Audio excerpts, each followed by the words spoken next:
Brooklyn, late autumn. The kind of cold that slid under collars and stayed there. The city didn't sleep. It waited. It waited for mistakes, for weakness, for blood. Power in New York didn't announce itself with speeches or parades. It moved quietly, behind restaurant doors, inside smoke-heavy rooms, through men who knew when to talk and when to disappear. In that world, one name was beginning to circulate in hushed tones, not shouted yet, not crowned, but feared in a different way.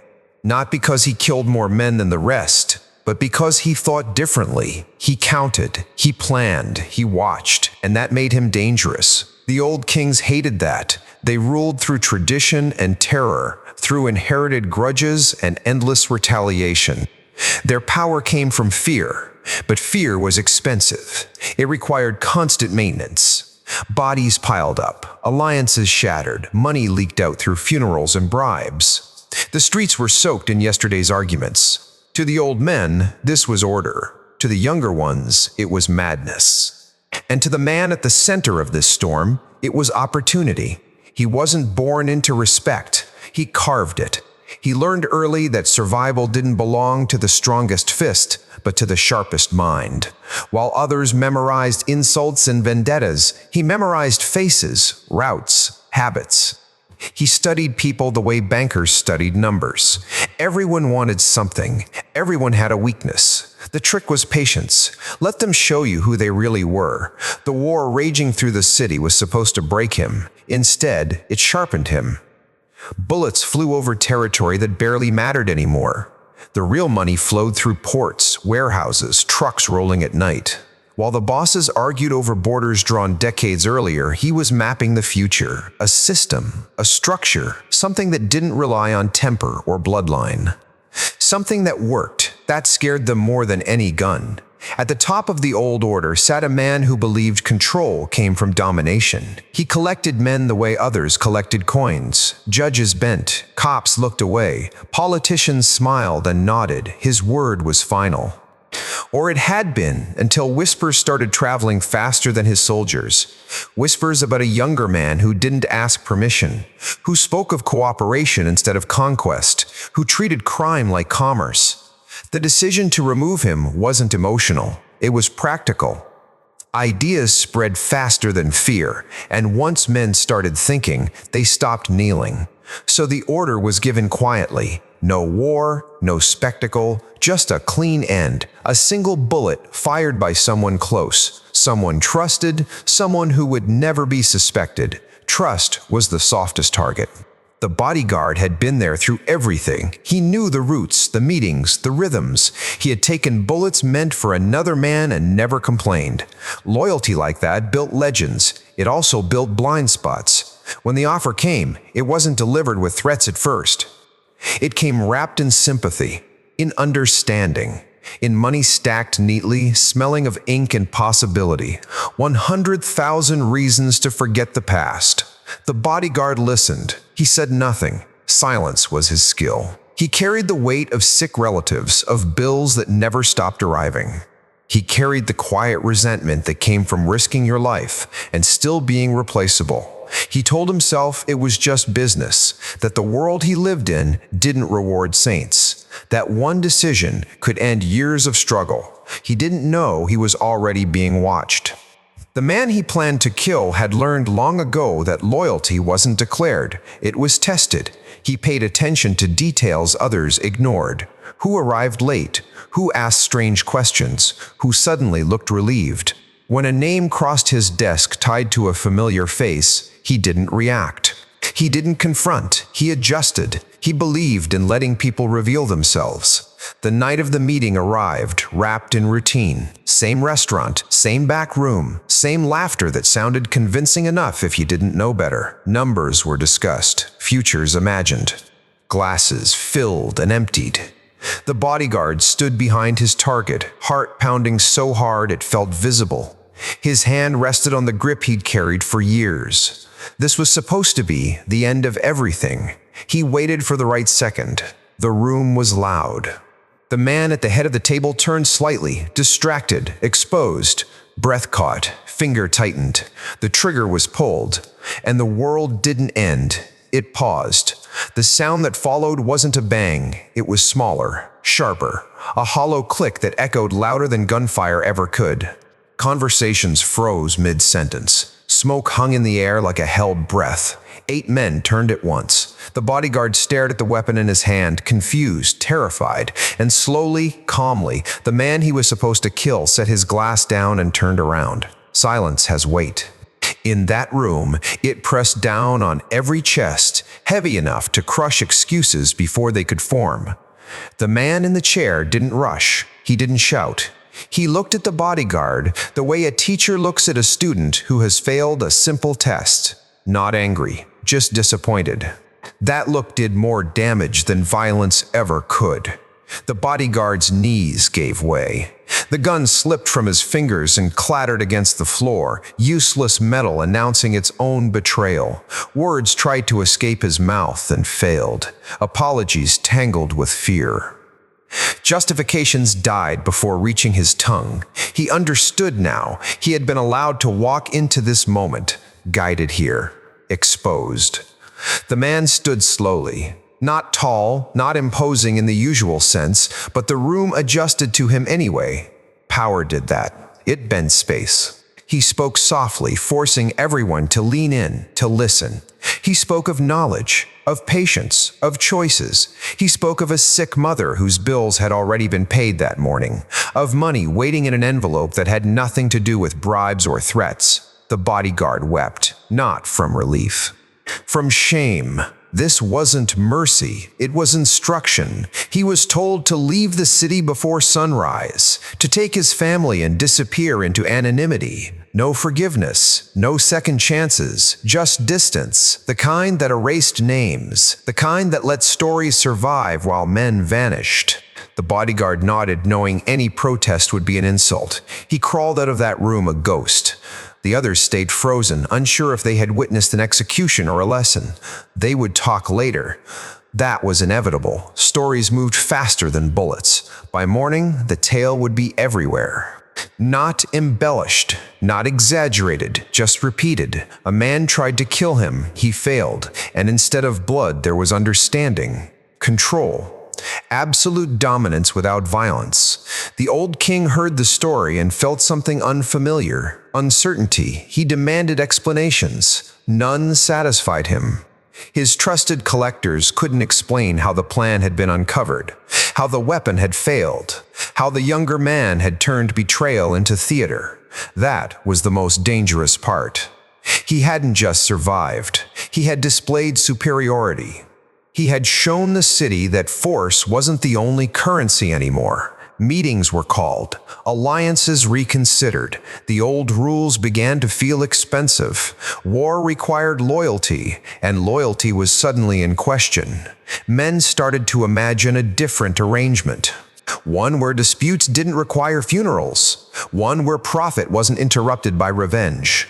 The younger man accepted envoys. He listened. He smiled. He agreed to peace on terms that sounded reasonable but changed everything. Shared territory, shared profits, shared decisions.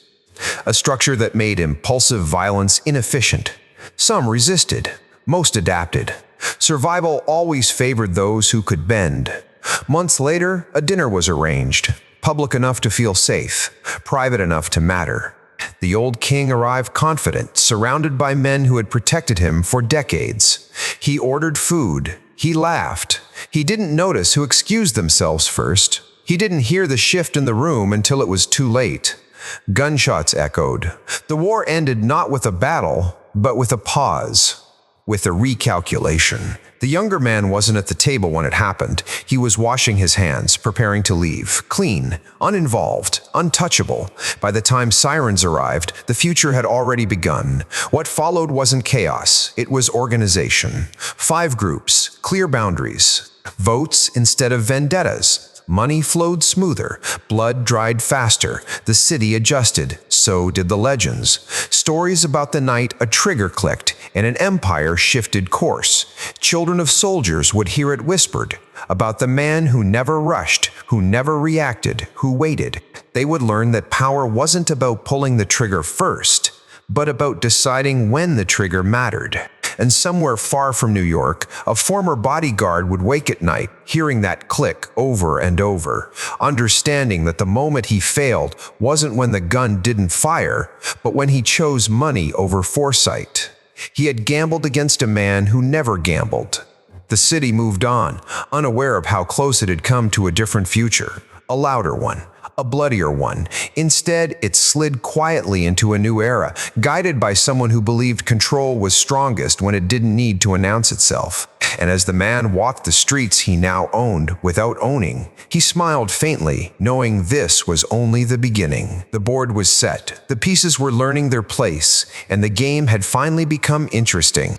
Power settled in slowly, like fog rolling off the river, unnoticed until it was everywhere. The new structure didn't announce itself with declarations. It showed up in the absence of chaos. Fewer gunshots, shorter funerals, longer meetings. Men who once carried grudges now carried ledgers. The city exhaled without realizing why. The architect of this calm understood something fundamental. Stability wasn't kindness, it was efficiency. Violence was a tool, not a language. Use it too often and it lost meaning. Use it sparingly and everyone remembered its weight. He let others take credit for the peace. Kings needed faces. He preferred shadows. But shadows attract challengers. Younger crews tested boundaries, probing for weakness. They expected brute force. Instead, they found walls made of patience. Their routes were blocked. Their suppliers vanished. Their money dried up. No warnings, no explanations, just inevitability. They either adapted or disappeared into obscurity, confused about when they had lost. The man at the center kept listening. Listening was how you stayed alive. He listened to complaints, to rumors, to lies told poorly. He rewarded honesty and punished noise. Slowly, loyalty stopped being about fear and started being about profit. Men stayed in line because it made sense. Still, old habits died hard. One night, a messenger arrived with news of a meeting gone wrong. Words exchanged. Insults revived from another century. Guns drawn. No shots fired yet. The man closed his eyes briefly, annoyed. This was the cost of transition. He sent instructions, calm and precise. No retaliation. Compensation instead. The insulted party would be paid. The offender would apologize publicly. Pride would be swallowed. It worked. This time, every compromise bought time. Time was everything. The memory of the night at the restaurant lingered, not as trauma, but as proof. Proof that the system worked. That betrayal could be neutralized without bloodshed. That exposure was often worse than death. Men remembered the bodyguard's face as he fell to his knees. They remembered the click. Fear evolved. The old king's supporters dwindled. Some pledged loyalty out of survival. Others retired quietly. A few plotted. Those few were monitored, watched, allowed to believe they were invisible. The man had learned never to interrupt an enemy making a mistake. He expanded carefully, not territory but influence. Judges retired early, new ones were supported. Politicians found themselves funded by interests they didn't fully understand. Nothing illegal on paper, everything inevitable in practice. Control without fingerprints. Money flowed cleaner now, laundered through businesses that employed real people. Restaurants, clubs, shipping firms. The city ate and drank without knowing who owned the plates. That anonymity was the point. When everyone benefited, no one asked questions. Still, nights were long. He sat alone often, thinking about how close it had all come to ending. About how easily one man's weakness could have undone years of planning. He didn't blame the bodyguard anymore. Blame was wasted energy. Understanding was useful. The lesson had been expensive, but effective. He adjusted his rules. No one man would ever again have that much access without oversight. Trust was distributed now, never concentrated. Redundancies were built, systems within systems. If one piece failed, the machine kept moving. That was the difference between an empire and a gang. Word spread beyond the city.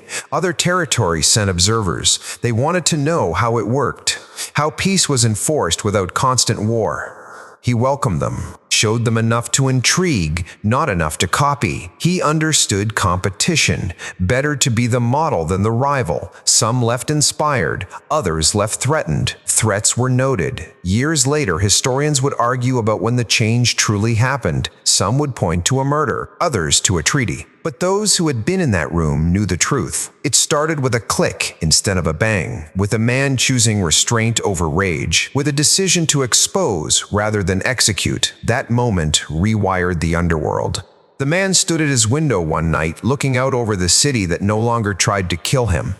Lights flickered. Cars moved like blood through veins. Somewhere, someone was plotting. They always were. He smiled at the thought. Let them. He had learned long ago that the real advantage wasn't strength or cruelty. It was foresight.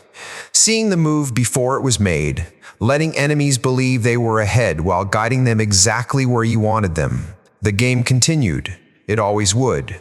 But now, the board belonged to him. And somewhere in the darkness, a new challenger was already watching, already thinking, already making the first mistake. The city never stops producing men who believe they see the pattern. Every generation has one who thinks the system can be beaten, that the rules are fragile, that the architect has grown comfortable. The man understood this better than anyone. Comfort was the enemy. Complacency was death with a smile. Reports came in quietly. A new figure, ambitious, charismatic. He spoke the language of progress while dreaming of shortcuts. He built loyalty fast, too fast, promised rewards without structure. That kind of momentum always burned out or exploded. Either way, it had to be managed. The man didn't rush to confront him. He sent invitations instead. Neutral meetings, shared meals, conversations about logistics and opportunity. He listened more than he spoke, letting the other man reveal his impatience. Every interruption was noted, every exaggeration filed away. When the challenger left those meetings, he felt confident. That was intentional. Behind the scenes, pressure was applied, subtle. Suppliers delayed shipments. Accountants made errors that weren't errors. Allies began asking uncomfortable questions. Nothing traceable, just friction. The challenger grew frustrated, angry at obstacles he couldn't punch through. That anger led him to make noise. Noise attracted attention.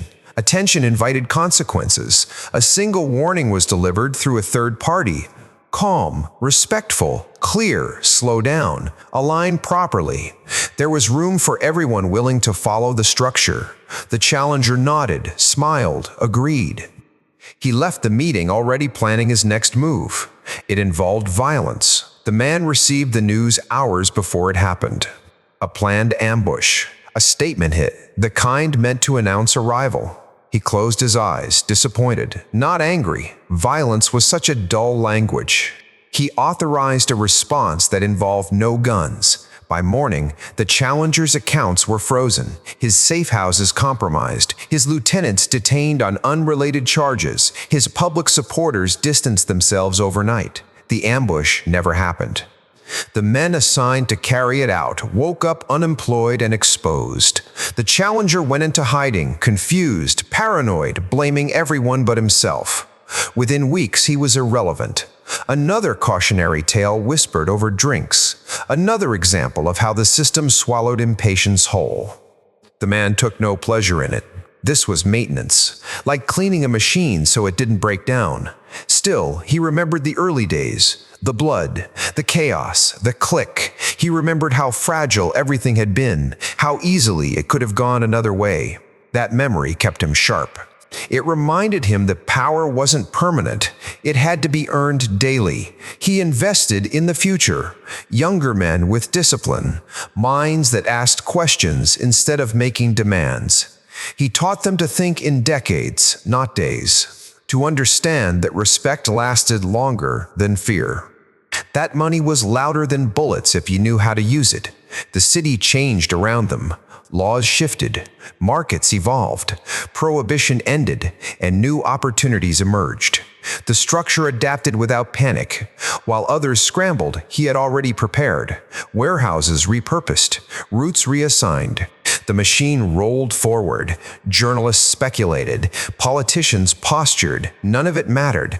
The real decisions were still being made in quiet rooms, over simple meals, with men who understood restraint. The man preferred it that way. Sometimes, late at night, he would replay that moment in his mind. The trigger, the click, not with fear, but with gratitude. It had taught him something essential. That control wasn't about eliminating threats immediately. It was about letting them expose themselves completely. He wondered how many others had learned the same lesson watching from the shadows. As years passed, his name became less spoken. That was success. When systems work, individuals fade. He encouraged that. Let them argue about legends. Let them misremember details. Myth was useful. Truth was dangerous. Still, somewhere, someone always wanted to test the myth. A message arrived one evening, short, confident, an invitation disguised as a challenge, the kind sent by someone who believed the past no longer applied. The man read it once, then again. He smiled faintly. The game, it seemed, was ready to remind the city of its rules. The invitation wasn't refused. Refusals created questions. Questions created momentum. The man preferred control. He chose the location. Neutral ground. Public enough to discourage foolishness, private enough to matter. He arrived on time, alone, unarmed. That detail would be noticed. It always was. The challenger arrived late. Another mistake, confidence leaking into arrogance. He talked too much, spoke of change as if it were new, as if the city hadn't already been reshaped by quieter hands. He hinted at alliances that didn't exist, at strength that hadn't been tested. The man listened, patient as ever. He asked simple questions, numbers, logistics, long-term consequences. The challenger deflected, joked, grew irritated.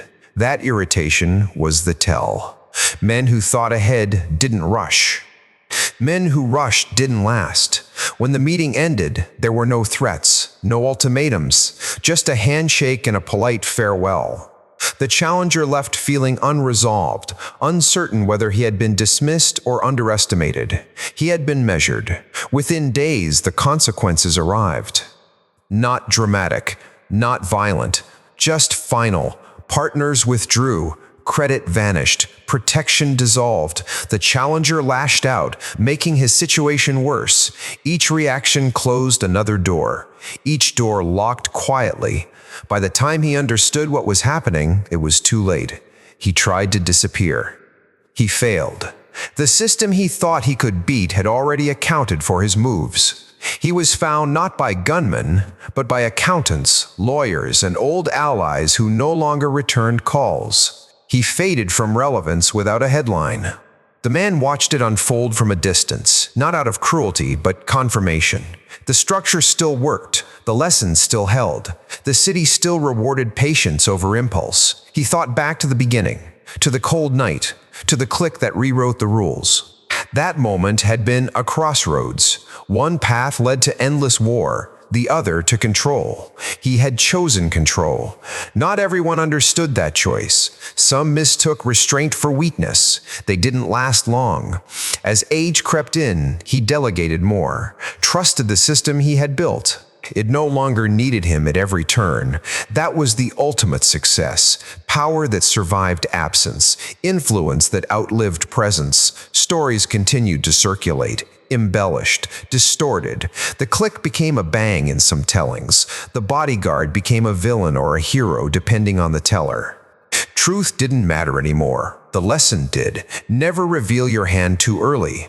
Never underestimate desperation. Never confuse loyalty with silence. And above all, never assume the man who isn't reacting is unaware. The city kept moving. New players entered. Old ones exited. The machine adjusted. Somewhere, a young man was watching, learning, thinking he had found a better way. The cycle was eternal. On his last walk through the streets he had once fought to survive, the man blended into the crowd. No one recognized him. That anonymity was his crown. He listened to the city breathe, content. He had proven something enduring, that the most powerful move wasn't violence, but anticipation. Not domination, but design. He hadn't just survived his enemies, he had used them to build something that lasted. And somewhere, deep in the city's memory, a hollow click still echoed. A reminder that sometimes the quietest sound could change everything.